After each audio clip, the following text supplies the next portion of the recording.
బావా బావా ఎందుకు ఇలా చేసావు? నన్ను కాదని దీన్ని పెళ్లి చేసుకున్నావా?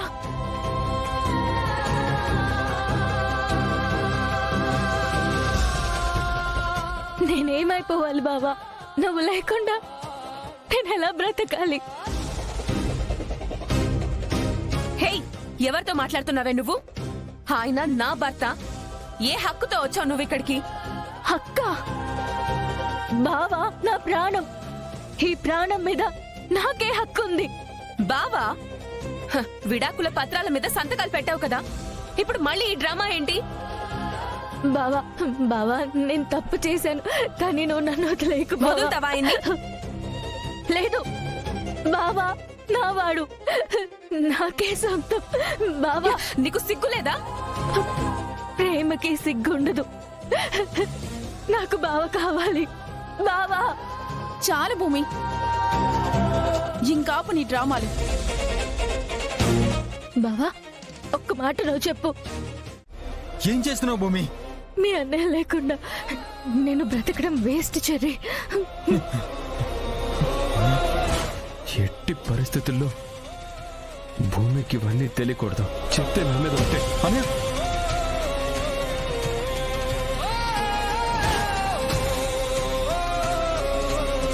భూమి, నువ్వు తొందరపడ్డావు భూమి. అసలు ఎందుకు ఇలా చేసావు? ప్రేమించిన మనిషి దూరం అయిపోయాక బ్రతకడం చాలా కష్టం. మనసు నిండా ఒక మనిషిని పెట్టుకుని ఆ మనిషి ఇంకొకరు సొంతం అవుతుంటే చూస్తూ బ్రతకలేను. నాకు ఆసక్తి లేదు. భూమి ఏం మాట్లాడదు భూమి. హాస్పిటల్కి వెళ్దాం పద పద. వద్దు చెర్రీ, నేను ఎక్కువసేపు బ్రతకను. భూమి అలా అనొద్దు. నీకు పిచ్చే ఉన్న పట్టిందా? నాకు ఒక హెల్ప్ చేస్తావా? ఏంటిది భూమి? ఆఖరిసారి నేను బావని చూడాలి. నాకు బావని చూపిస్తావా? భూమి ఏంటా మాటలు? ప్లీజ్ అలా మాట్లాడొద్దు. చచ్చిపోతాననే భయం నాకు లేదు, కానీ బావని చూడకుండా కన్ను మూస్తే నా ప్రేమ ఓడిపోయినట్టే అవుతుంది. భూమి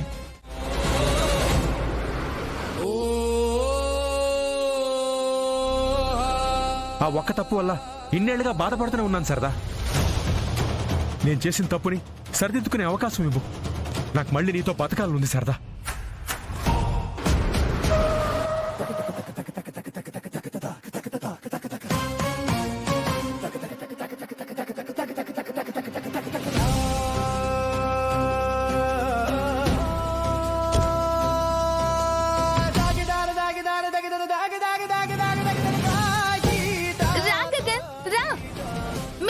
చేస్తున్న గొప్ప ధర్మం చూడు.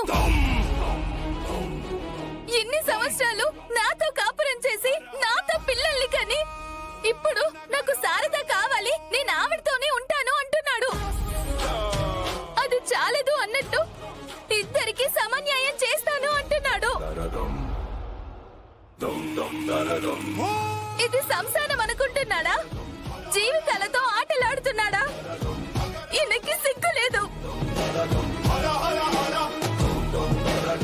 నీకు రోషం, పౌరుషం, ఆత్మగౌరవం ఉన్నాయి కదా, అందుకే నిన్ను పిలిచాను. చెప్పు, ఈ సమస్యకి తీర్పు నువ్వు చెప్తావా లేదా మా అన్నయ్యని పిలవమంటావా?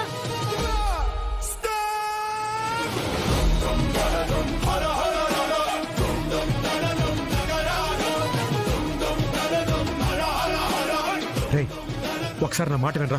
నేనెవరిని మోసం చేసి బతకాలనుకోవట్లేదు. జరిగిన తప్పుని సరిదిద్దాం అనుకుంటున్నాను.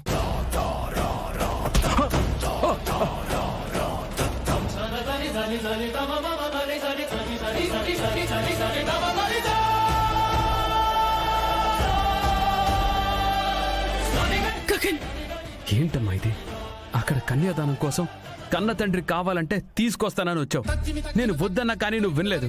సరే వచ్చావా, మాట్లాడావా, వెళ్ళిపోయావా అన్నట్టుండాలి. ఇతను ఇలా మాట్లాడుతుంటే, ఇలా చెయ్యి పట్టుకుంటుంటే చూస్తూ ఎందుకమ్మా నిలబడ్డావు? గగన్, అది కాదురా. ప్లీజ్ అమ్మా, నువ్వేం మాట్లాడద్దు. అక్కడ మా పెళ్లిళ్ళు జరుగుతున్నాయి. పెళ్లి మండపంలో ఉండాల్సిన మా అమ్మని ఇక్కడ నిలబెట్టి ఏం మాట్లాడుతున్నావు? కనీసం బాధ్యత అంటే తెలుసా నీకు? ఆ?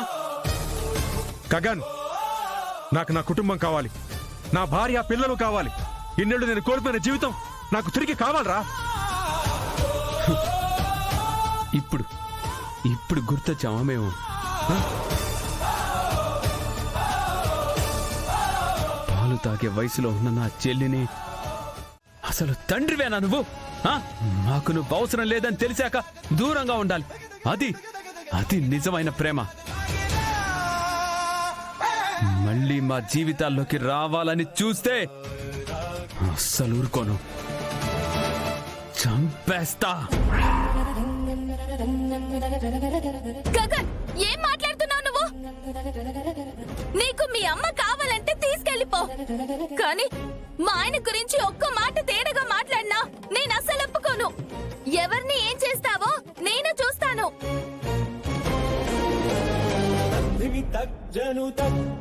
రే గగన్, వద్దురా. పద. అమ్మా, నేనేం చేశానమ్మా? ఈ మనిషి మాటలు వింటుంటే నా రక్తం మరిగిపోతుంది. మన కుటుంబాన్ని నాశనం చేసిన మనిషి అమ్మా. ఈయనొచ్చి కుటుంబం గురించి మాట్లాడుతుంటే నేను భరించలేకపోతున్నానమ్మా. గగన్, ఆవేశపడకురా. పద, మనం వెళ్ళిపోదాం. పద నాన్న, పద గగన్, పద.